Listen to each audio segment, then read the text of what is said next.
Bigkasin mo lamang ito ng 21 times ang kanyang pangalan upang lagi siyang um, maghahabol sa inyo.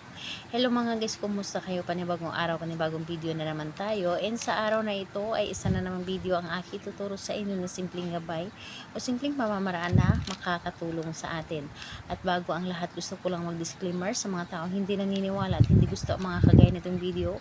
Please skip this video and maghanap kayo na videos na gustong gusto nyo dahil ang video na ito ay para lamang ito sa mga taong naniniwala and gusto mag-try.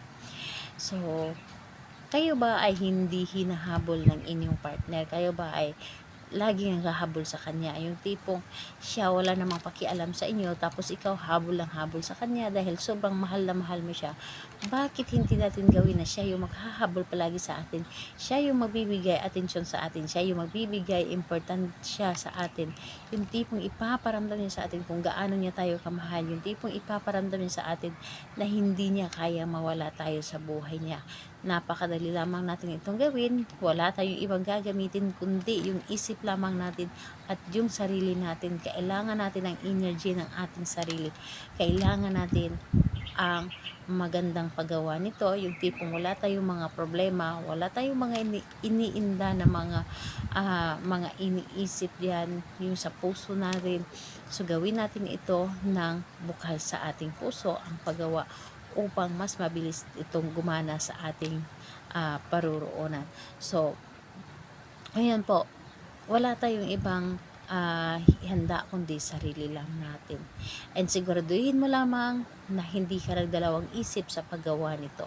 So ganito po ang ating gagawin. 21 times natin itong paulit-ulit na sasambitin yung kanyang pangalan at apelyido. So ganito po, pangalan at apelyido, simula ngayon ay lagi mo na akong habul-habulin at bigyan ng importante sa buhay.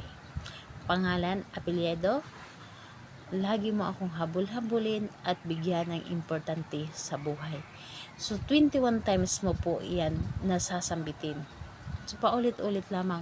And kung magka-count ka or gumagawa ka nito, kailangan kinakount mo ng inyong mga daliri para hindi ka magkamali or hindi ito magkulang at hindi po sumobra. Dapat po ay sakto po lamang ito na 21 times ang pagkasambit nito at hindi lamang na basta-basta sambit lamang kundi kailangan ay nanggagaling po ito sa ating puso. Yung tipong with feelings yung paggawa natin para mas mabilis natin itong gagawin.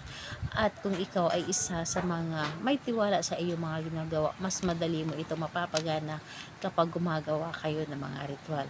So kailangan na hindi ka magdududa sa ritual na inyong ginagawa. So ayun po, kailan ito pwedeng gawin? Gawin ito sa gabi or bago ka matulog. Mas i-required ko po sa inyo dahil mas mabilis itong gamuhan na kapag gabi ninyo itong gawin, yung tahimik na ang paligid. Mas maganda alas 9 ng gabi. So ayun po, salamat po sa inyo. Bye bye everyone. God bless us all.